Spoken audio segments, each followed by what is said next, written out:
Your reasons for listening to the show, well, those are your own. But just keep in mind that the views, information, or opinions expressed on the Tuddle Daily Podcast are solely those of the individuals involved and do not necessarily represent those of our sponsors. Yeah, it's called free speech, people. Nobody's forcing you to listen. Get ready for your daily dose of Tuddle. The all-time greatest intern/producer we've ever had, of course, Tuddle. Tuddle in Florida. From the Hobo Fish Camp, it's the Tuddle Daily Podcast. No wonder nobody likes you, Tuddle. Everything's a goddamn debate. Greetings and welcome to another edition of the Tuddle Daily Podcast. Hopefully you guys are enjoying your day so far. A couple of ways you can get a hold of me. I've been getting a lot of feedback, a lot of interaction with the listeners, especially over the drug text that my mom has been getting. You can email me, tuddle@gmail.com. That's Tuddle with two D's, Tuddle @gmail.com. Or you can leave me a voicemail, 407-270-3044. I want to thank everybody that tuned in to the Tuddle Daily Podcast live stream last night. My producer, Vulture, ended up bringing a whole bunch of, dress clothes, nice clothes, that I guess he wasn't wearing anymore. I don't know if maybe he's put on some weight and it didn't fit anymore. And he wanted to give me his skinny clothes because they're fitting me perfectly. I mean, they fit like a glove. And last night I wore one of the dress shirts. I had a bunch of meetings and stuff yesterday, and I rushed right in, and I just brought the collar down, kind of popped it, had the tie around my neck, kind of hanging there loosely.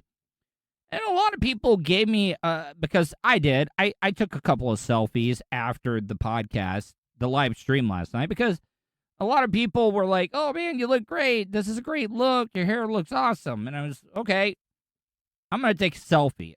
I always feel like the biggest douchebag when I take selfies, but I ended up taking a selfie. I posted it, and I got a lot of great compliments. Matter of fact, most of the times when I do post pics, I get trolls. I do.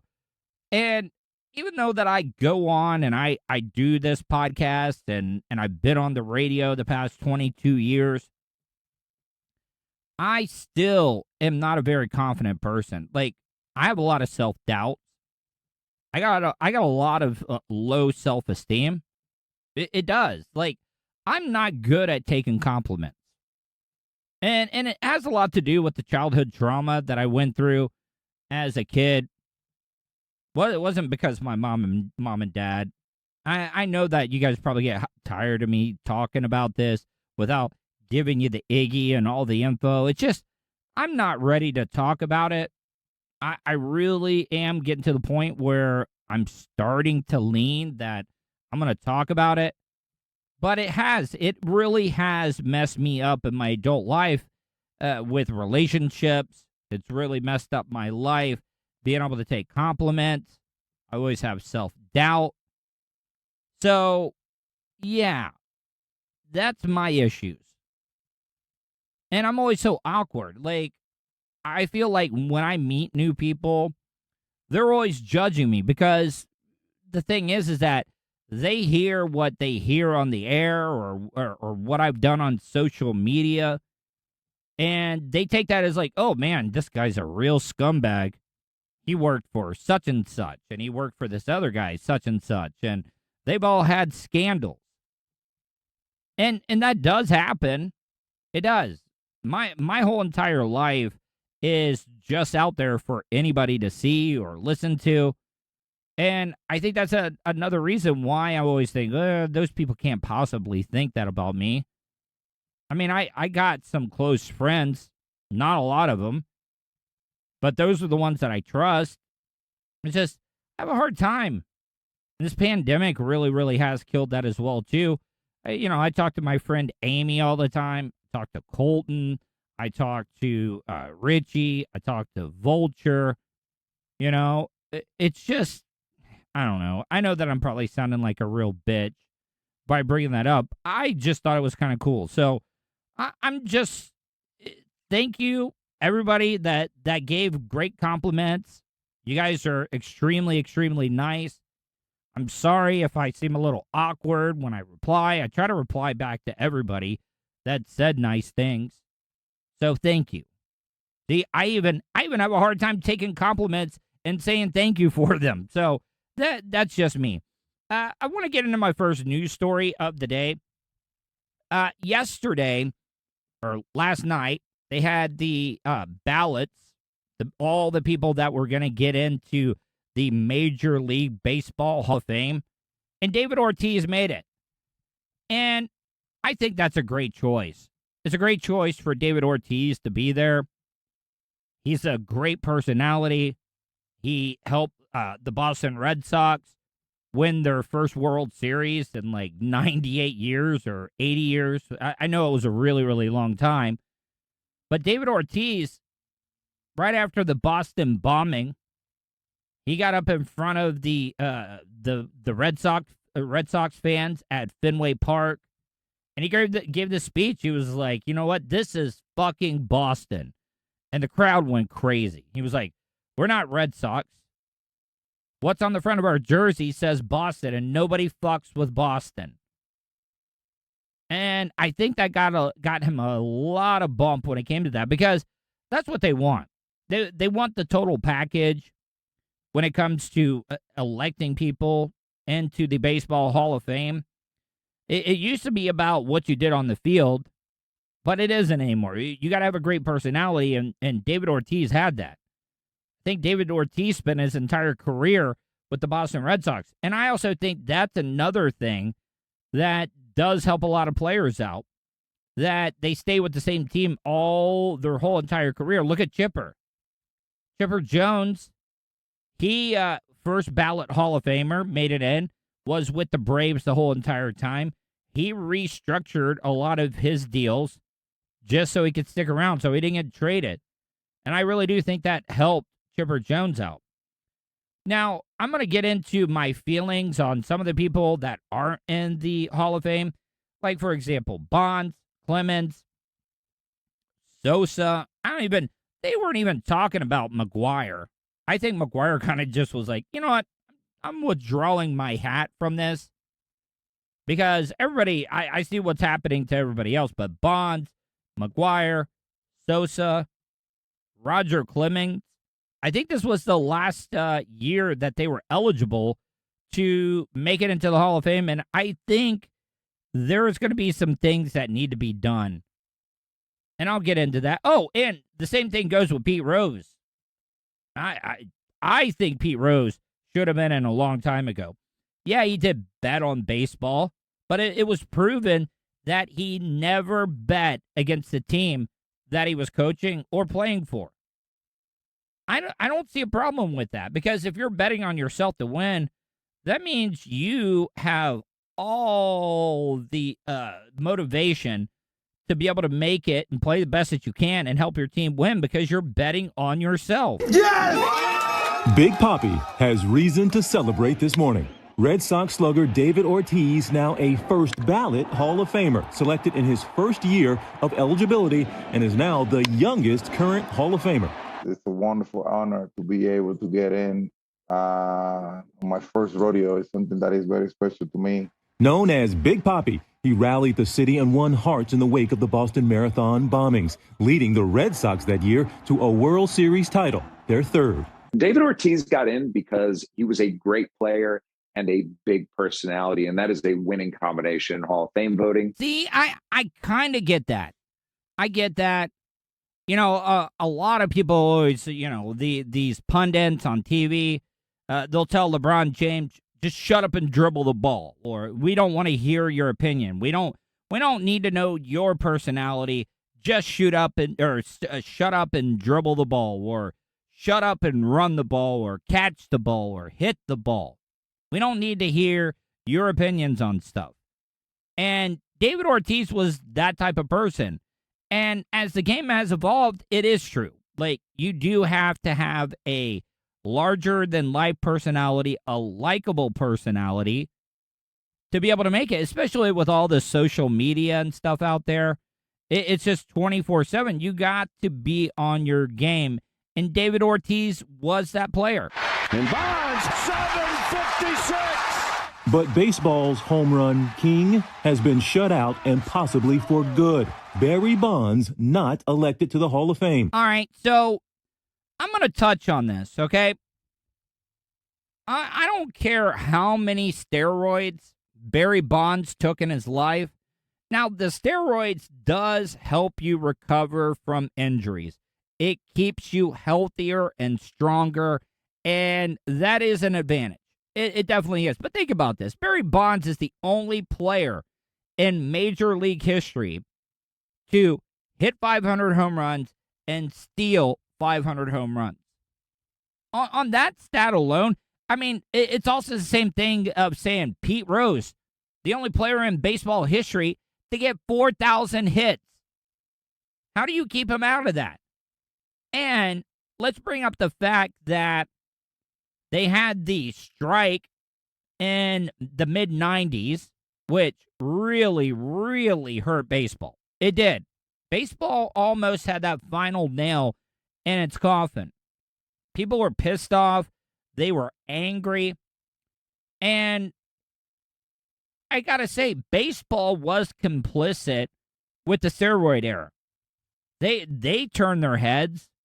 They weren't doing all the testing that they could. Matter of fact, I wouldn't even be shocked if we found out one day that baseball was like, Bonds, take these steroids. McGuire, take these steroids. Sosa, take these steroids. Clements, take these roids. Because they needed to do something. And I'm a little bit different. I was a pitcher. I would rather watch a great pitching performance. Like, I think Kerry Wood's 20 strikeouts, it might have been 21, I can't remember, against the Houston Astros at Wrigley Field was one of the greatest things that I ever saw. And I'll give you another example. Greg Maddux never threw a no-hitter in his whole entire career, but guess what? One of the most impressive pitching performances I ever saw, a 73-pitch shutout game. He ended up pitching 73 pitches in 9 innings, complete game. That's really impressive. But if I'm being honest, the reason people go to Major League Baseball games is for the long ball. Chicks dig the long ball. Just like in that commercial with Glavine and Maddux, where they were like, oh man, nobody likes us. We're just pitchers. We go out there and we do this. And they wanted to get stronger. They trained to be able to hit home runs. And at the end, they say, chicks love the long ball. And that's the truth. The home run battle between McGuire and Sosa saved baseball. It did. Their viewerships were up. Hell, I remember that summer, they would break into national TV news or any of these other programs. Like, they would show Mark McGuire's at-bat getting close to tying Roger Maris's home run record, and then they would show them all because they wanted to get that home run archived and be able to see it. Everybody wanted to be a part of it. And then him, Sosa, McGuire being so close to each other. I mean, McGuire did pull away at the end. Baseball loved it. Baseball knew what was going on. And for all the people that want to say that Bonds did not take steroids, come on, man. The dude's head swelled up. The guy, look at him when he played at Pittsburgh. He was a completely different person when he played in Pittsburgh. And then when he went to San Francisco, the guy just blew up. The guy had the biggest forearms, the biggest, everything was big on Barry Bonds. I don't know about the little tinky winky between the legs, because they always say that, that kind of shriveled things up. Maybe it's just a testicle. I don't know. It also helped that Barry Bonds played in a hitter or home run hitter friendly park out there hitting it into the bay. He did that a lot. But Barry Bonds is still good. Overall, Barry Bonds might be one of the greatest. He played great defense. Think about this. Barry Bonds was hitting so many home runs, they would walk Barry Bonds with the bases loaded. So, yes, he definitely deserves to be in the Hall of Fame. I don't know about McGuire. I don't know about Sosa. Definitely Pete Rose. Maybe even McGuire. I don't know. Because like I said, baseball knew what was going on. Now baseball is basically turned their backs on him. And it's like, no entry for you, my friend. He was plagued by steroid scandals during his career, and he's now not alone. One of 4 baseball legends to fall short on their final shot at sport's highest honor, including Roger Clements, who amassed more than 350 career wins and a record 7 Cy Young Awards. But he also couldn't outrun accusations that he used performance-enhancing drugs, allegations both he and Bonds have repeatedly denied. Barry Bonds and Roger Clemens, incredible players, all-time great players, not great personalities. And the fact that they were tied to performance-enhancing drugs like they were ultimately wrote them a ticket off of the ballot for the 10th time. All right. I'll bring this, okay? You can get the biggest muscled up men in your life roided out of their heads. Like they're beating up their girlfriends, walking pit bulls around on chains. Yeah, those type of people. And if you put a bat in their hand and tell them to hit a 90 to 95 mile an hour fastball, a breaking ball, the nastiest changeups you'll ever see, they would never be able to do that. Because guess what? Steroids does not help you hit the ball. Steroids does not help you catch the ball. Baseball is a very, very skilled thing to do. That's why if you bat over 300 in a lifetime and get like 2,000 hits and about 300 or 400 home runs, guess what? You're going to Cooperstown as long as you didn't cheat. I really do not understand this. And baseball, like I said, they had a lot to do with this, and now they're covering it up, and they're trying to make good that, hey, we didn't know about this, so we're not going to let these people in, and it's just not fair. You know what? Clements, I always thought Clements was a dick. I really don't care if he ever gets in. Clemens reacted to the announcement, writing, "I put the Hall of Fame in the rearview mirror 10 years ago. I didn't play baseball to get into the Hall of Fame." For years, Hall of Fame voters have taken a hard line against players with tainted legacies from the sport's so-called steroids era. All right. This is also another thing that needs to be changed. You got enough people that are in the Hall of Fame that are still alive. I think it should be like the Heisman. I think that news people do get to vote on that, but as far as I know, I think that former past winners or past winners get to actually vote on it. So now that you got all these players, well, I mean, that number's kind of dwindling because there's been years that they haven't inducted anybody in. But I think it would be cool to let the people that are actually in the Hall of Fame get the vote on it. I think that they definitely should get a say in it. If you're in the Hall of Fame, you should be able to say, you know what, Barry should be able to be in. You should be able to get voted in by a court or a jury of your peers instead of these nerdy-ass sports reporters that couldn't make it playing baseball, couldn't make it past high school baseball, and they're getting to vote on who gets in there? Nah, it's bullcrap. There are some writers, I don't care if it was Babe Ruth himself, the second coming of Babe Ruth, held all the records, didn't do anything wrong, no scandals at all. There are going to be some writers, there are some writers that just refuse to vote to put somebody in on the first ballot just because they want to be dicks. But with some of the most impressive records in history now facing permanent exile, some are lamenting on-field accomplishments being overshadowed by off-field scandals. Got another great interview lined up from my producer, Vulture. Now, Brian, hopefully you're not going to be mad at me because I do like to try to get people's last names right sometime, and sometimes I butcher them, okay? So please don't get offended if I butcher your last name. Then you can correct me, okay? Sounds like a plan. All right, Brian. It is Brian Asingia, is it, or Asingia? Asingia like ninja. You got it. Asingia. Yeah. All right. Hey, Brian, how are you? How are you today, my friend? I'm doing really well, thank you. Brian, where are you calling from right now? Calling from New York City. It's got to be cold up there, isn't it? Yeah, it's supposed to snow this weekend, so we'll see. It's going to even get worse this weekend. Brian, before we get into the interview, tell my audience, my supporters, listeners, a little bit about yourself and a little bit about what you do. Sure. Well, Brian Asingia, and I would like to say I'm an author, advisor, and investor. And primarily what I do on a day-to-day is management consulting, which is advising other companies either optimize their revenue, but also get investment or funding. I'm a electrical computer engineer by training, used to work at the New York Stock Exchange, and just finished writing my second book.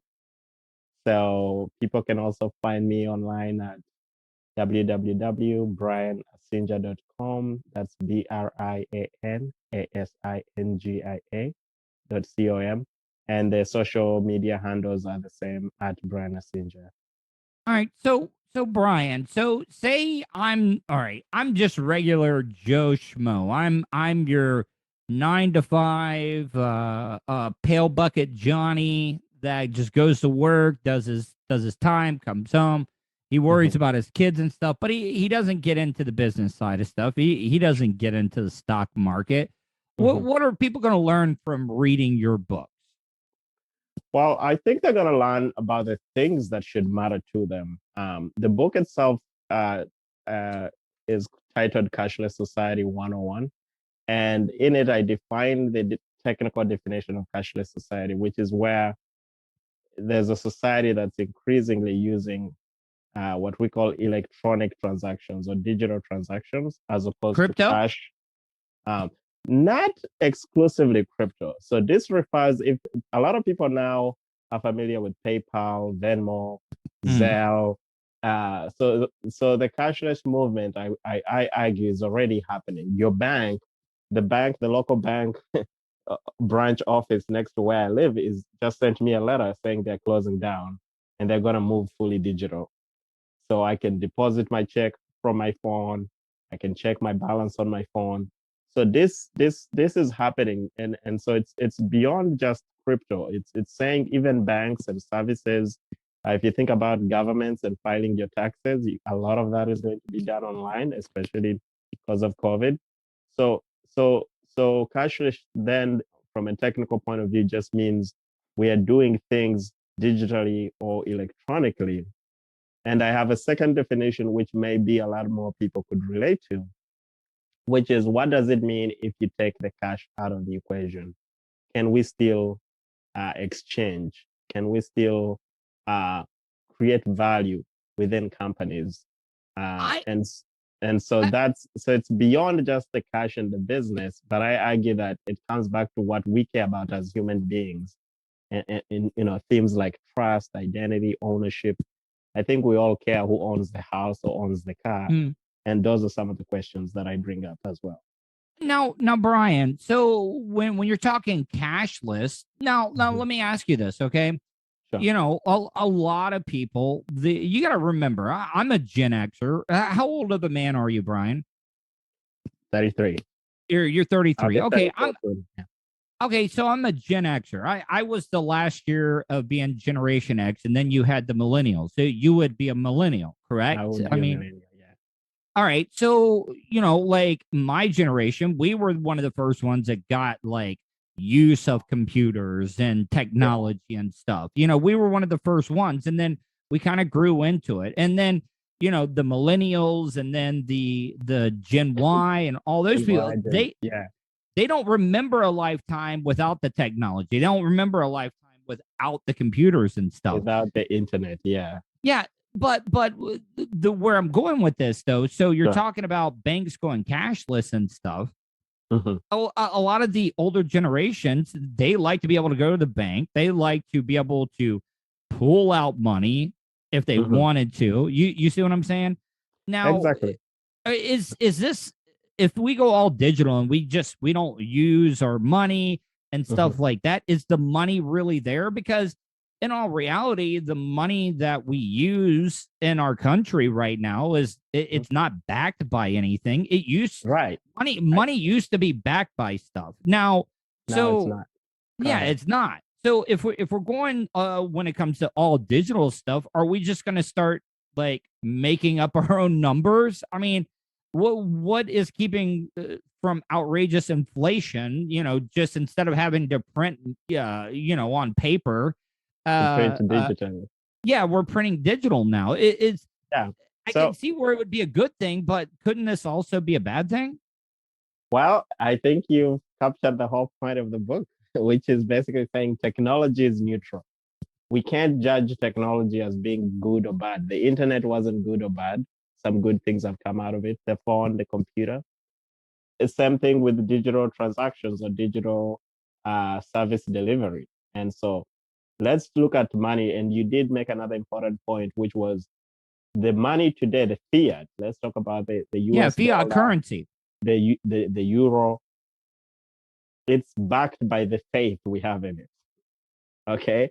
The day human beings or Americans say, well, I don't think the dollar is worth anything, I'm going to switch to the euro, it will lose its value. So the government tries hard by making sure you trust in the government, even though a lot of people don't, right? But there's some element of value when it means there's an expression, American trust.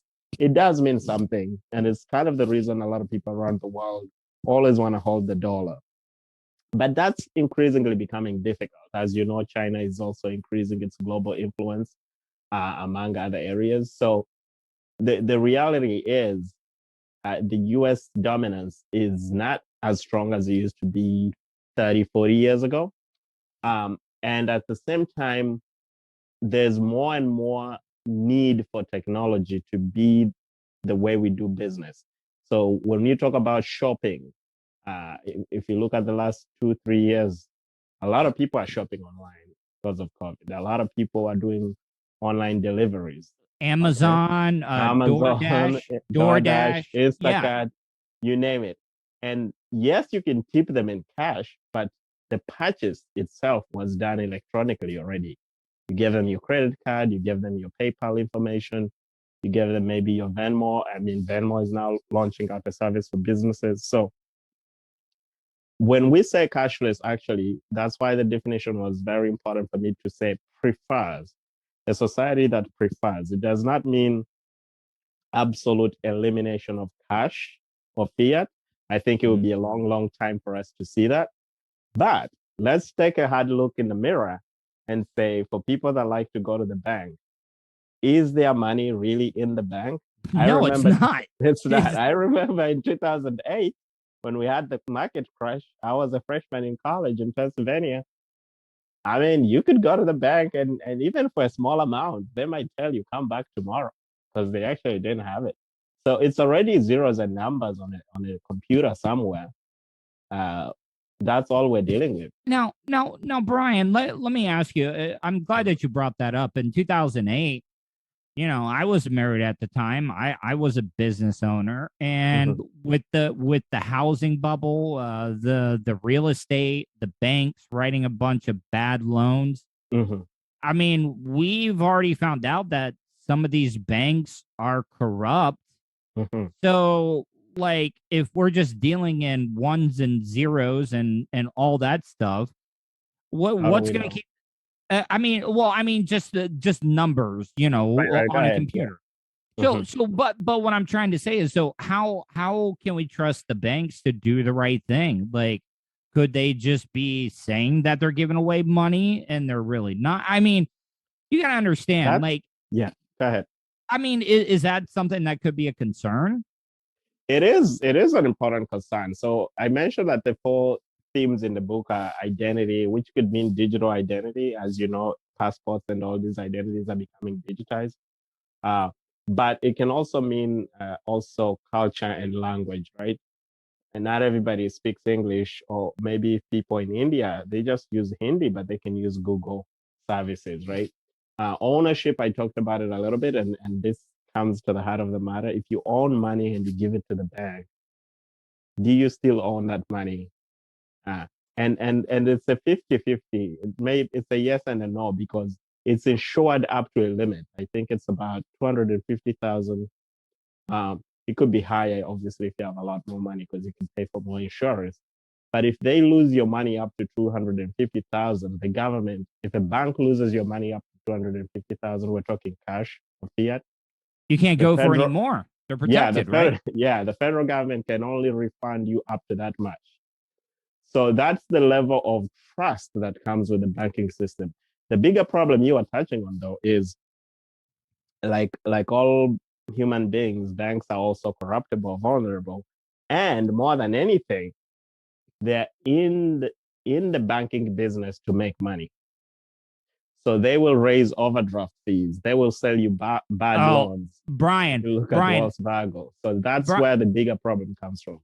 Brian, that makes me so mad. You want to know what really made me mad one time? You know, when I was struggling like I was still in college, I had an internship at a radio station. And you know, you're living paycheck to paycheck at the time. Exactly. I mean, we've all gone through that. And I was a little bit tight, okay? And I bought a couple of things. And do you realize that they took the most expensive thing out first and then hit me for all the other small charges? So it was almost like they were being predators and making sure I got overdrafted. And then they hit me for all the other smaller ones for $35 a piece. A day. And it adds up quick. I've been there. It adds up quick. And, you know, sometimes you got to ask them. And this is what sometimes it comes down to. You're almost sometimes forced to say, hey, can I close my account? Because if you actually close your account, those overdraft fees cannot keep growing. Yeah. So I think that's part of the bigger reasons or the arguments for moving to technologies, saying the banks are doing a service. They are the middleman. If you don't need the middleman, then you don't have that cost. Couldn't we be our own banks? Couldn't we be our own banks, Brian? No? The answer is yes, and we already are on banks for smaller amounts. So somebody that gets their paycheck, you know, like Square, which is a Cash App. Square launched this app, Cash App or PayPal. A lot of these apps now are coming with routing virtual banking numbers. You can route your paycheck there.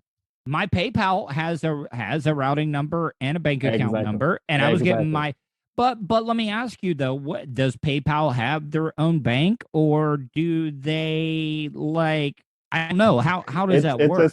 It's a slippery slope because the government wouldn't. I wouldn't say we will ever see a world without some kind of government or some kind of regulation, because obviously we got to pay our taxes. So the government is only interested in being able to trace the money beyond a certain limit. The current limit, according to the Biden administration, they're saying it used to be like if you're sending money, like I'm originally from Africa, so sometimes I send money abroad. If you're doing international transfer, money transfer, if you ever sent like a money order through a post office or something, anything less than $9,999, so less than $10,000, they didn't have to flag it or report it. Was that after September 11th, though? Right. That was after 9/11, 2001, I think. So now, as of this year, I think the policy came out last fall, saying anything over $600 in a Venmo, PayPal now has to be reported to the IRS, which is not a good thing, but it also means the government is beginning to realize a lot more money is moving electronically rather than through cash. The government. Just like the casinos were illegal until they were legalized, I do think the Cashless Society will just be legalized in the sense that the government wants to provide some kind of structure so people don't get scammed. No. I mean, that's the whole thing. I mean, look at all the things that were illegal, but the government knew that they weren't able to tax it, so they actually made it legal so they could start taxing it. I mean, alcohol used to prohibition. They changed that. Marijuana now, like for example, like marijuana, cannabis use in the United States. The government saw that they can make money off of the taxes off of that. So, but Brian, one of my other questions. So it's a two-part question. If we went to an all digital system when it comes to finances, would that be a global currency? And number two, what about some of you said you're from Africa? There are a lot of poor countries in Africa that maybe don't have access to computers or technology and stuff like that. is that going to pit some of the third world countries even further behind? The short answer, I'll start with the last question. The short answer is no. Actually, and that's part of the reason, the way I argue for some of these things in the book is it depends on how we design the systems, right? So the largest mobile money transaction ecosystem in the world is in Nairobi, Kenya, in East Africa. Really? I did not know that. Yeah, they all only use SMS, so text message, to send the money. Because it's zeros and ones, you don't need a fancy app to say, hey, I just sent you 500. So it's just binary code. It's just binary. It's just simple text. And then you just record it. You're keeping a ledger somewhere.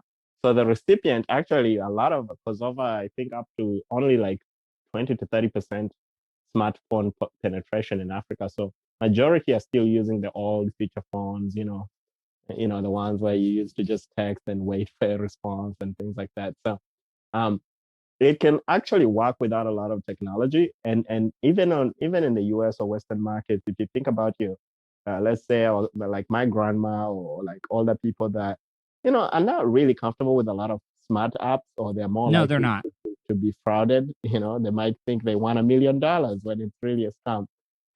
We want to limit the fanciness of the technology, make it more practical.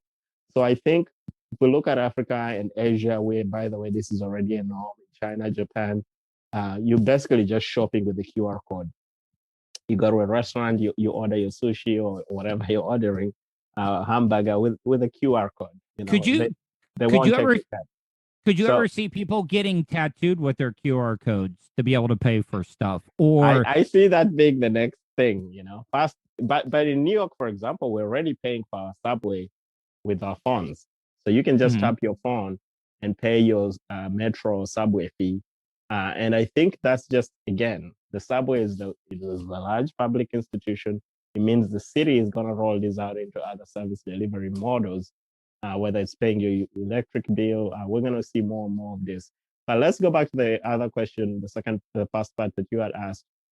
Does the US dollar continue to be competitive if it's digitized? So the conversation around creating federal digital dollars, China already beat the US to that. I think China now launched its own digital currency, the digital yuan, as of last year, and also effectively banned crypto in China. The short answer is there will no longer be a single dominant currency. And part of the reason is because, as I just mentioned, local economies, even like those in Africa, can just set up their own little network and just trade with each other before they even go international. So, because again, the cost of converting becomes lower because you don't have to wait for 5 days for a bank to approve your $10,000 transaction. So I think when we remove that cost, do you have a phone? Do I have a phone? Let's do business. Yeah. It's gonna put pressure on the governments to want to attract your business, and that will just make it easier for other countries to get into the space. Brian, I just had a funny thought though. With all this technology, look, when I'm not poor right now. I'm doing well, but I remember back in the day before all the banks and everything was a lot more fast. You remember, well, you might be too young, but do you remember people used to float checks back in the day? You were talking about that where like you got paid on Friday, but you didn't get it in by a certain time. So the money won't be in there until Monday morning, but I already wrote the check on Friday.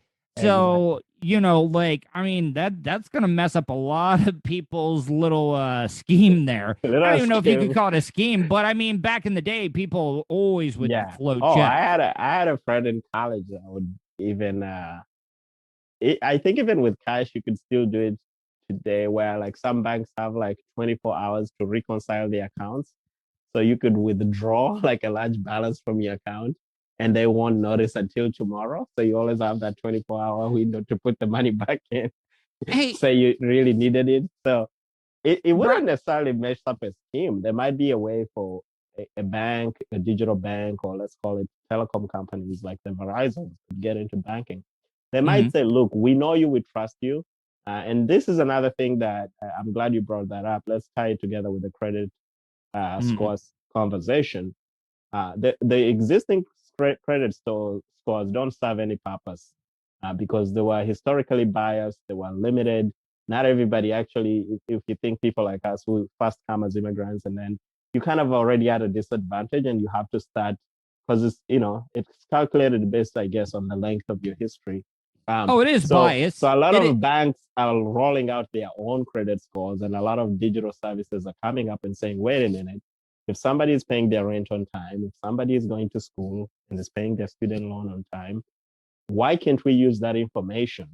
Or your bank knows how much you're spending because you're ordering Uber every week, or you're ordering your fiscal. Instacart. Yeah, they can see you have money and you're spending it. But you're smart with it. Yeah, they might actually offer you a better deal rather than relying on a credit score that is updated monthly when actually the information of you spending is happening daily or weekly. So I think there's another change there happening, and a lot of banks are already signaling that they want to start using their own information rather than license the external credit reporting bureaus.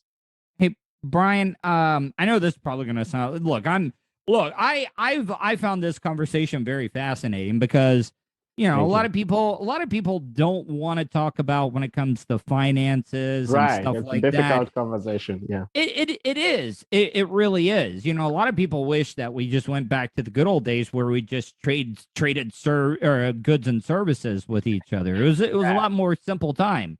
I'll give you a cow, you'll give me your blanket or something. Yeah, there's value in that.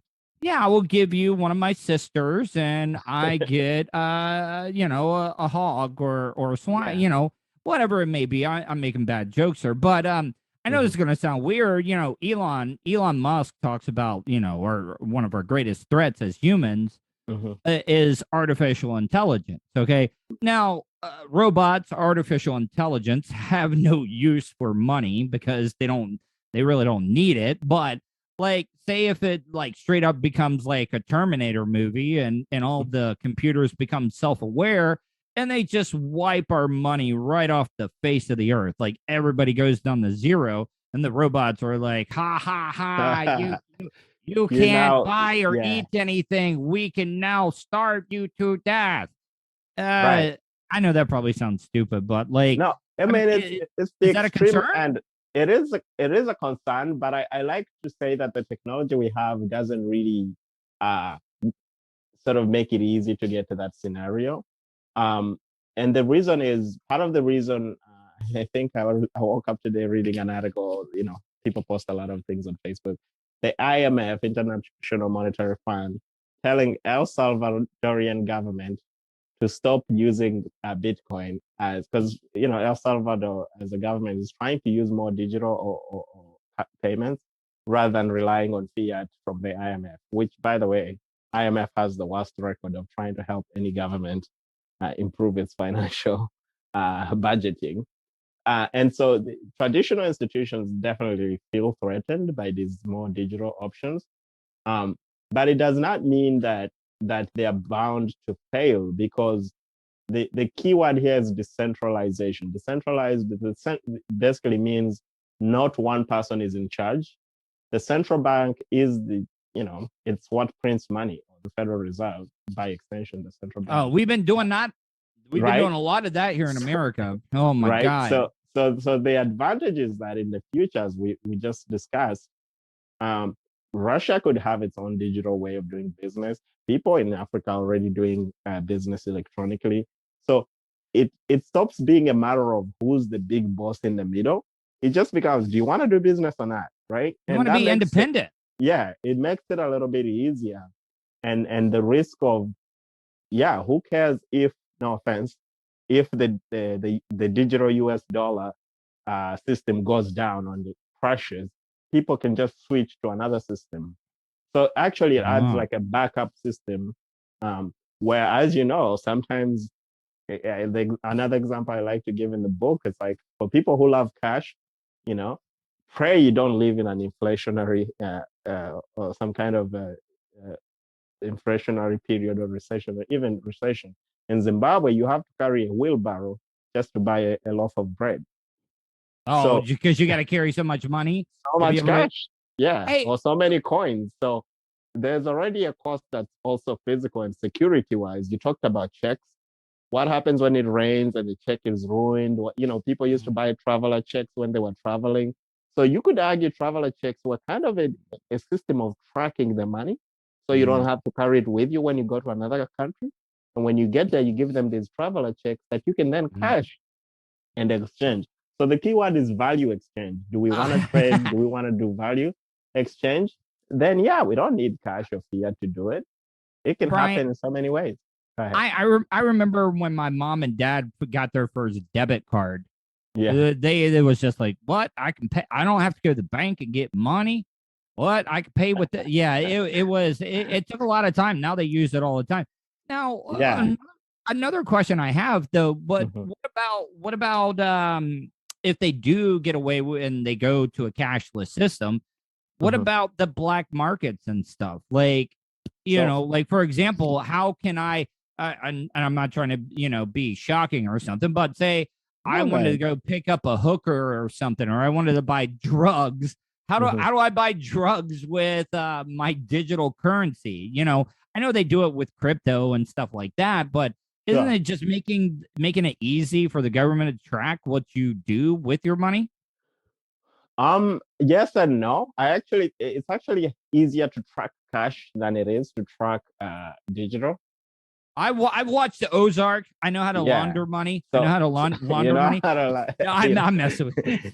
The funny thing is, like, I watch a lot of crime shows too. But the funny thing is, especially for American crime films, that have to do with robbing a bank, they always get caught at the end. And I assume the FBI has somebody in Hollywood telling them, don't let them get away with it, because that would encourage more people to rob a bank. So they never tell you how much bank robberies actually get either. Have you ever noticed that when they get away, they don't tell you. It was a certain amount. Yeah, they don't tell you. It could have been like for $1 million. Yeah, something could have happened. Thank God we caught them. But I think the argument of tracking is more about trust. Like we said, we trust the fiat currency, even though there's no gold backing it. It used to be gold backed, but it's no longer. I still got silver certificate bills that are backed by silver. Nice. That's a good one to have. But it doesn't. But you can do that digitally too. So with smart contracts and all these other things, it's like we can have those digital certificates now to say, which is what the stable coins are. Stable coins are basically digital currencies backed by some sort of fiat currency or pegged to some kind of fiat currency. So USDT is probably backed or pegged to the US dollar. The challenge, though, is the trust one, because again, when regulators go and say, can you show us the $1 million or $1 billion you say is backing this digital currency, they can't find it in the bank, even though the bank documents say that money exists, right? So I'm saying that there's something called trustless now. That's saying, you know what? I don't trust you. You don't trust me. How can we still do business? And that's part of the innovation that's happening, to say, maybe I don't have to fully trust you as long as I get my money. Yeah, no. As long as I get it in 5 seconds and not wait for 5 days for the check to clear, when it may or may not clear, because checks used to bounce. So I think that's part of the advantage of you actually get your money right now, rather than increasing the anxiety of like, oh my God, will this check clear or not? Right. So there is that advantage too. Brian, Brian, I gotta wrap it up, but I do have one more question for you though. Okay. So with if we did go to a complete cashless system where it was all digital and stuff, our country here in the United States, a lot of people hate they disagree with the illegal immigrant workforce that we have in our country. But I would love for people to do it in a certain way, but also at the same time, that if it wasn't for illegal immigrants coming here and working, a lot of our produce, a lot of our stuff would die out in the field. There's a lot of jobs that Americans don't want to do. And there's a lot of people that pay immigrants to work the fields and stuff like that, or do menial jobs and stuff.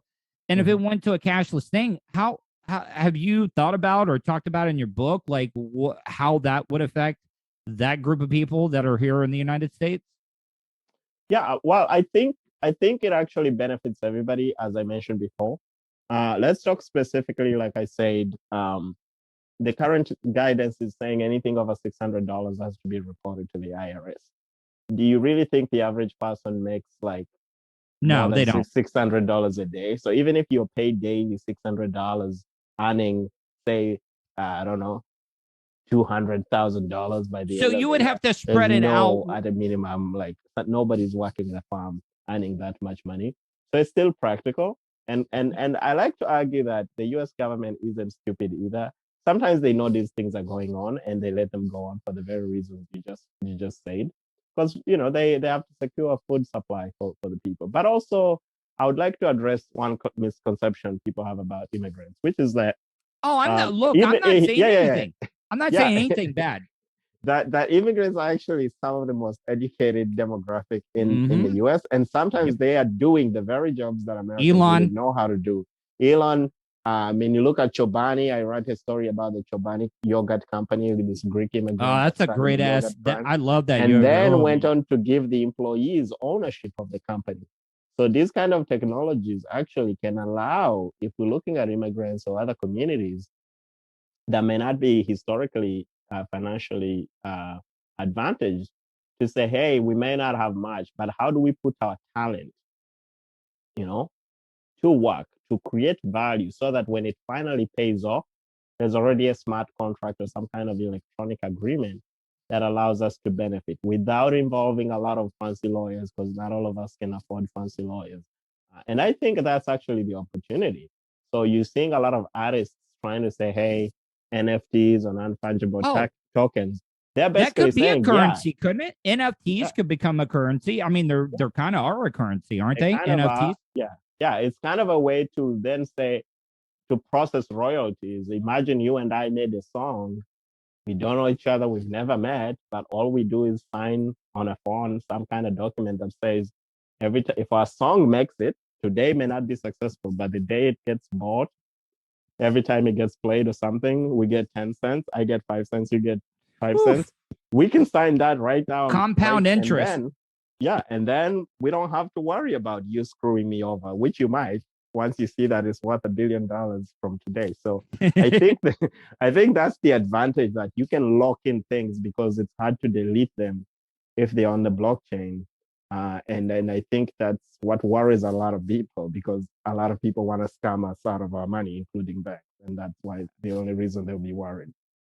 But it's no different from you giving your neighbor a pie because you baked it yourself and you didn't have to ask them for cash. You just gave them value. Well, Brian, I highly enjoyed this conversation. Hopefully you did as well too. Before I let you go, tell my audience once again how they can find out all the info on you and be able to find your books. So thanks for listening in, everybody. I'm Brian Asingia. You can follow me online at www.brianasingia.com. That's BrianAsingia. And the social media handle is the same, at Brian Asingia. And that's the show for today. Thanks for listening to the Tuddle Daily Podcast. Hey, don't be a dickhead. Do us a favor. Like, share, and subscribe to the show. Also, check out the Tuddle category at 315live.com. The Tuddle Daily Podcast is brought to you by Starfire Transport, StitchYouUp.com, and PocketPairClub.com. Special thanks to show producer Vulture and co-host Sirach. Show voiceover service is brought to you by jcvoiceover.com and The Little Cheese Show. Download and subscribe to The Little Cheese Show everywhere podcasts are found. If you want to help support the show, go to paypal.me/TuddleOnTheRadio. You have something you want to say? Tuddle@gmail.com. or leave a voicemail at 407-270-3044. To follow all Tuddle social media, go to Tuddle.net. That's Tuddle with 2Ds.net. Thanks again for all your support, and we'll see you tomorrow on the Tuddle Daily Podcast. I get ignorant in normal situations. What you mean? What the fuck you mean? What are you talking about? Nigga, what the fuck is you talking about? Oh, shit!